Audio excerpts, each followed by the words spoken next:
Listen, we all had Rainbow Six clones, okay? Area F2 is a game that got totally slammed because it was a terrible Rainbow Six clone. And what I would really like to see from M7 Productions is trying something unique, trying something like this.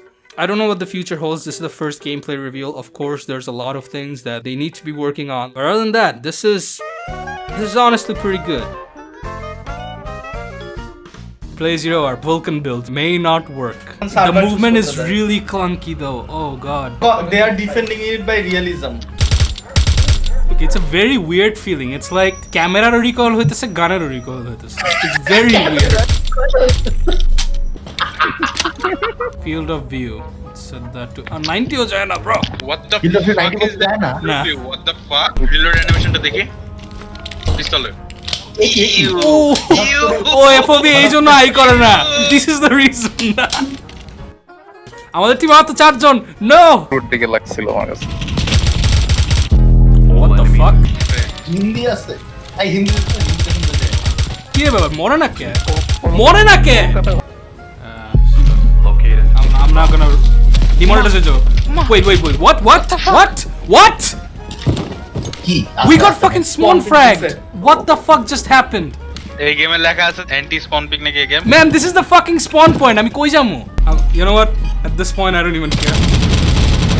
realism boy. Hitbox কি problem আছে? ভাই রক্ত মারতেছে ভাই। Look ভাই। রক্ত মারতেছে। Bullet time.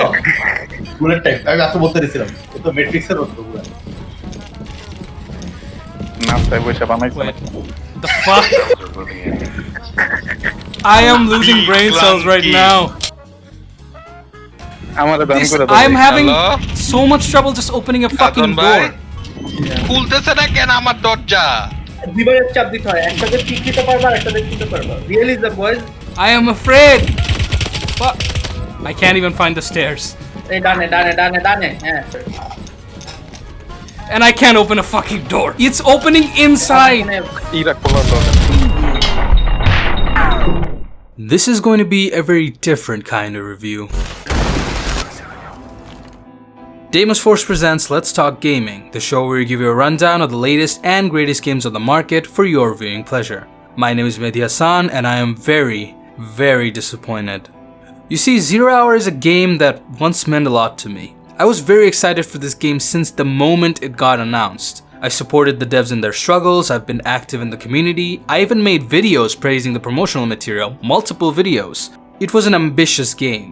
The devs at M7 Productions knowingly took it upon themselves to reinvent the slow-paced tactical shooter genre, a battle cry aimed towards Counter-Strike, Ready or Not, SWAT, and Rainbow Six. Not an easy task, but they seem confident, which became contagious for the rest of us as we continued to support the little guy, taking on the big leagues. But here's the truth. No one can ever possibly be more hurt than I am at this moment experiencing this game, which makes it so much more difficult for me to review this. It got to a point where I couldn't even bring myself to play more of this. I really didn't want it to be that way. The trailer showed potential. It looked like a game I could enjoy. But the more I played it, the more I started to realize 0 Hour is not a game. It's an excuse. I thought the devs were supposed to deliver us a game, not play games with us. So, in the faith of the oath we made at the beginning of this series, we here at Deimos will bring you an honest review every single time. No bias, no bullshit, no matter if it's good or bad, honest. You might say throughout this video that I'm being too harsh on this game. Come on, it's an early access, it can't be that bad, right? Well, let me explain a very simple concept to you. Being an indie developer in a third world country where video games are not officially recognized as a valuable asset to media, sports and storytelling, there are two choices you can make. You can either make a game for your country, or you can make a game for the world. Now, with those circumstances stated above, you will clearly have a shortage of budget, manpower, and most importantly, experience. So the logical step would be to make small, clunky games on your own to get that experience and grow bigger. Luckily, in the case for M7, they're the most experienced of the bunch because they did that for a long time, so you have a solid team in the works. But then again, to most normal people, the concept of making a Bangladeshi game or an international game might seem redundant. I mean, if you make a game, don't you want it to be played by everybody? Who wouldn't want that? That's because the people out of the indie scene don't realize there's a huge differentiator between a Deshi game and an international game. Standards. Now, if 0 Hour was a Bangladesh exclusive game, this would have been a very different review. Compared to everyone else, M7 has made the most progress on making a tactical first-person shooter. So by Bangladeshi standards, they're pioneers. In that case, no matter how bad the game would be, it would still be acceptable. But guess which one M7 chose? By directly setting international standards, 0 Hour took direct competition with some of the most passionately made popular indie franchises, which meant that 0 Hour had to meet a whole different criteria of features. This is where the train wreck began. M7 had so much ambition and confidence that they could pull this off, but 0 Hour utterly fails to do the most basic of things, which makes me wonder, what the hell were they thinking? No mute option, no vote kick, no match leaving penalty. Hell, the team kill penalty was added a day after release. It was an alpha for 3 weeks for fuck's sake, and they did not add these crucial things? Future update, well, later on when I was making this video, they eventually added a few more things. But it took them an additional week. That's 4 weeks since the alpha release. But hey, those are small fry when compared to the myriad of issues and bugs surrounding this game. And to find them, you gotta look no further from the starting screen. See that? I was concerned when they said it was going into early access, because most devs, including AAA studios, use early access as an excuse to push rushed games out the door as a cheap crash grab. But some studios handle it really well, like Running with Scissors, who are brutally honest about it. But for a multiplayer tactical shooter, it's not a joke, however. As a point of reference, there are 4 stages of jank in every early access game that determines if it's worth getting or not. You got the minor inconvenience, the mildly infuriating, the greatly aggravating, and lastly, the fucking La La Land. Where does this game land? Make a quick guess. This game is such a buggy mess that I can't even describe the gameplay because of it. There has not been a single match where I have not experienced a bug which made us lose rounds. I'm not joking, I have seen shameless asset flips and B games with more polish than this. Visual bugs, audio bugs, out of whack physics system, input delay, broken scoreboard, doors not working properly, player's body popping out of the shield, getting stuck on the map, getting stuck in planning mode, the hostage phasing out of existence itself. Look, I know what you're gonna say. Oh, the game's in early access. There will be bugs, of course. It's all about getting the feedback and ironing them out, right? I disagree. There are aspects missing in this game that has nothing to do with time, budget, or manpower. I already mentioned this before with a lot of essential features missing from the game since day one, but it became most apparent to me in the most unexpected of places. If you go into the settings and max out the FOV slider, it will only go up to 80, where in other games, the standard is usually 90. Why would that matter? Because in 0 Hour, if you go higher than 80, it breaks the reload animations. Wanna know why? Because it's unfinished.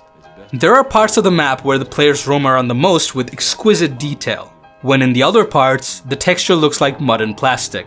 The C4 in this game uses a grenade model, and the player throws the grenade with their gun still in their hand. They literally throw the gun itself to throw a grenade. This has nothing to do with bugs. This is a product of sheer incompetence or pure laziness. To those of us who know how a game works behind the scenes, this game with its $12 price tag is almost insulting. Actually, now that we're on this topic, the price tag is another reason why this game is getting a worse reception. Oh, but $12 ain't that much. You're supporting the devs, right? Here are a few games you can buy right now for under 12 bucks. Hell, some of these go lower than 5. These are all indie shooters made by small teams, not much different from M7. You can attest to that. The difference though is that those indie devs knew they had stumbled upon something truly unique and braced themselves for pushing an actually polished game out the door. I can't tell you what M7 was thinking. They did want to change the tactical shooter genre with their game. They had a few unique features planned too, which I was excited for. But with 0 Hour, they had bitten off more than they could chew. Those promised features that made it different than other shooters were handled so poorly. Blackouts. It turns you blind so no one uses it. Planning table. Most useful for drawing dicks. Door breaching. You can't lock doors in the first place. Opening doors halfway. Stand there and fidget with the door for 2 minutes while still making tons of noise. They even contradicted themselves by going back on their promises. It's impossible to spawn peek? We'll take a look at this clip. My final breaking point was met when I found out that not only were the features promised in the 101 trailer failed to meet expectations, even the shooting in this game was messed up. Okay, so I was playing 0 Hour and I just noticed something that really pissed me off. I can't even believe that something like this is present in a tactical shooter game. Look at this, it's gonna blow your mind. Okay, so in my monitor, there's a built-in system where I can select a crosshair, which places a dot in the middle of the screen.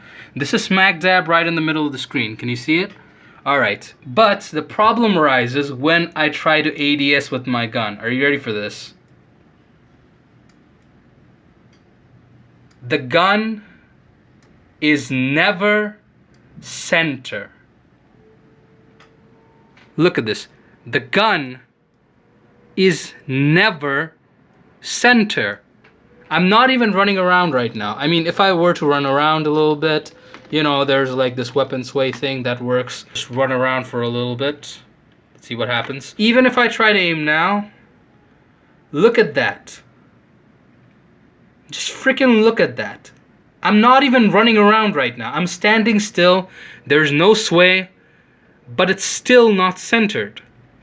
In fact, it's like it's tilting from left to right. It's never center. It's not even a bug. It's the physics. Like, if you were to naturally aim, this wouldn't be a problem, but if you're trying to peek corners when it's a life or death situation, you know, in a realistic tactical shooter game, then this just blows my freaking mind, dude. Holy shit. Great job, 0 Hour. If you're gonna tell me that in a hardcore tactical shooter game, your gun never centers on the screen because of some baseless excuse like realistic physics, I will fucking slap you.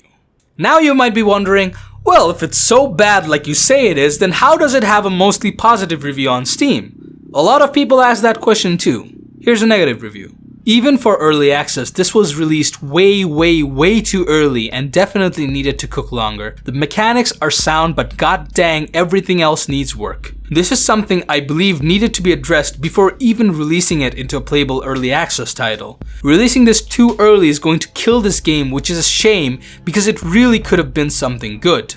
This is their response. We are aware that there are issues and we are a small team, so many things quality-wise is lower than your average studios. That's the main reason we are not trying to price the game to their standards. Sorry for your troubles and thank you for the review. They wanted the price to be higher. Holy shit. But what caught my attention was a comment left on this review. You can only get away with the "we are a small studio" excuse for so long. I personally don't see why you all get so much sympathy. That is a valid question. Why do they get so much sympathy? Well, fortunately for us, to understand that, all we have to do is scroll down, further into the abyss.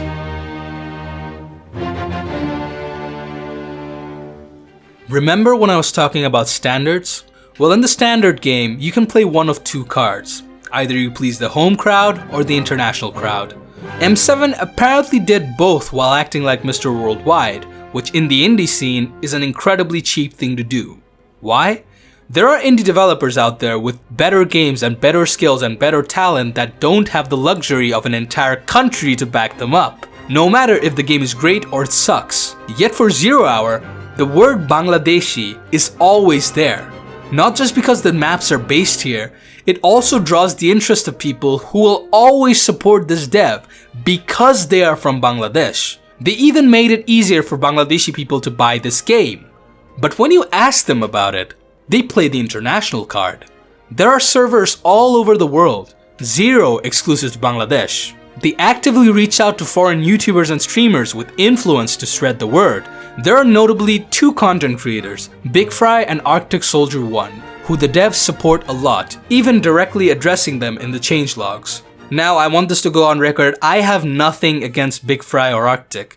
They're just content creators, and at the end of the day, Zero Hour is a game that piqued their interest and they wanted to support it. I don't blame them for anything regarding this. But you as a viewer might be asking something else. Why do they support this game if it's shit like you said it is? They even said they're not getting paid. How's that?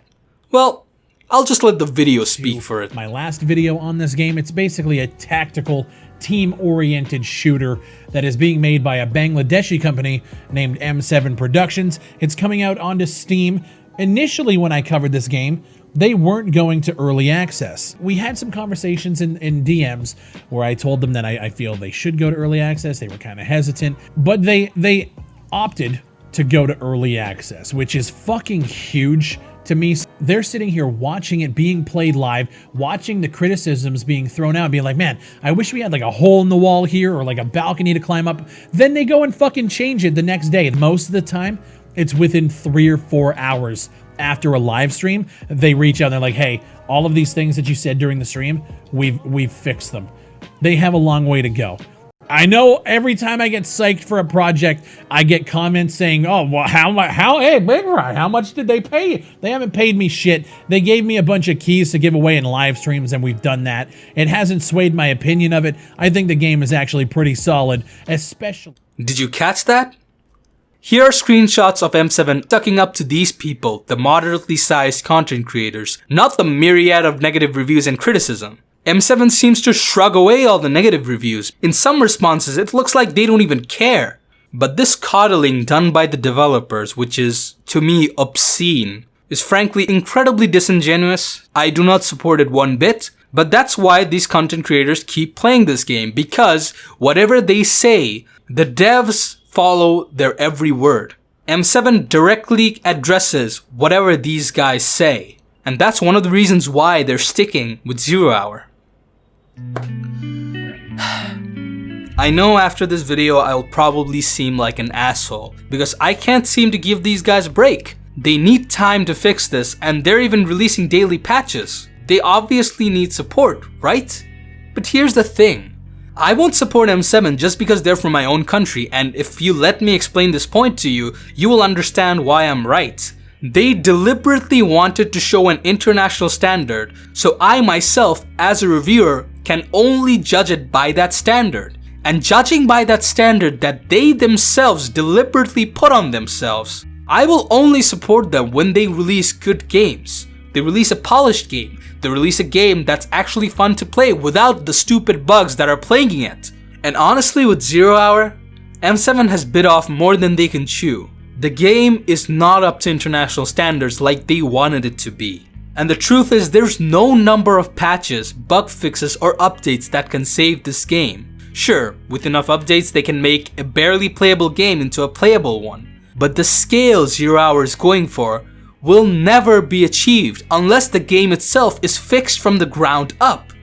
And it's in a very broken state right now. There's a very specific reason why people with big teams and more experience and a bigger budget tend to make games like this. It's because it's not feasible for a small team to dish out this much content. There are so many problems popping up in every match on the daily that I cannot for the life of me recommend this game. And I was really hoping it wouldn't be the case. Remember, I was one of the most supportive people behind Zero Hour. But Zero Hour is not a game. It's an excuse. An excuse for something that I was promised, but never there in the first place. An excuse to take on the tactical shooter titans when it's not much different from them. An excuse to get excited for a good game made in your own country, only to get slapped in the face by a game that tarnished its reputation. Am I telling you to not support M7? No, I don't have a grudge against the developers. I'm angry at them for Zero Hour, sure, but I don't want anyone to attack the devs. Because there's this thing that I believe that made me optimistic for this game before it got released. Any developer, no matter how small, no matter how under budget, can always come up with something great. Something that can change gaming as we know it. I know it's possible because I've seen it with my own eyes time and time again. But not every game is great. Not every game is supposed to be great. You don't have to support a game just because it's made in your country. You don't have an obligation to defend a game you find bad because you think it's your patriotic duty. It would be like supporting Ainabaji or Oggatonama on the same level as Nisharto Bhalobasha or Most Welcome, just because they're both made in Bangladesh. Now do you see how stupid it sounds to put those movies side to side on that pedestal? That's what I'm saying here. Instead, you should support the games that feel special, with unique ideas and genuine passion behind them. Not a sorry excuse for a cash grab, but a game that makes you feel something good. And I know for a fact that one day Bangladesh will be great in the game development scene. We have many talented people just hiding under the surface, not getting enough attention. Many of us love and cherish the idea of making games one day, and we would love to do that in the future. It's a dream, but it's not that far out of reach. The potential is there, and one day there will be great games made here. I expected 0 Hour to be one of them. Guess I'll have to wait a little longer.